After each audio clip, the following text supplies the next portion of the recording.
Welcome to the Silo Solo Predictor about Solo, a Star Wars story about Han Solo. This week we'll be covering Solo exclusively in the days leading up to the movie's release, where I'll be predicting on what I think we can see in the movie. Today we'll be focusing on the antagonists of Solo, and determine whether they'll be surviving the movie or not.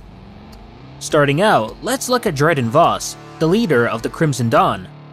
Based off the trailer, it's assumed that Beckett's crew will end up working for him, so naturally it should be expected of him not to be one of the antagonists here. However, given the fact that he's included as a bad guy in the latest Force Arena update, I think it might be safe to say that he could end up posing a threat to Han. In any case, I can imagine Beckett trying to rip Dryden off, which in turn lands Han in danger of Dryden.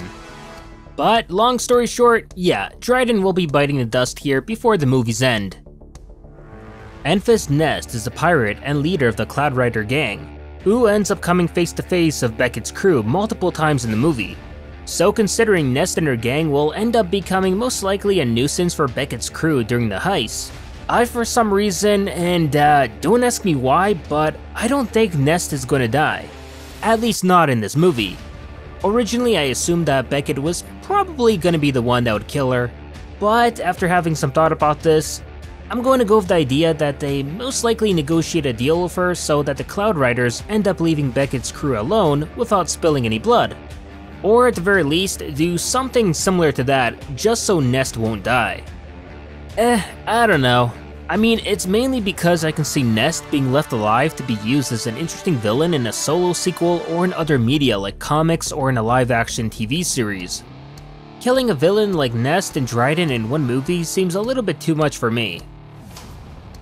Finally, we have Moloch, who's the authority over the lesser thieves of the White Worm gang on Corellia. And by all accounts, he's gonna be the early movie mini-villain that young Han and Kira will end up killing just before they eventually go their separate ways. So don't try to invest too much expectations into this guy. Because, really, I honestly don't see this guy having any larger role than that. And if he does, well, I'll be very surprised. But that'll do it for this part of my predictions of the Solo movie.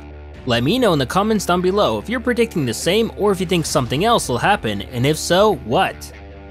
This is N7 from Silo, signing off.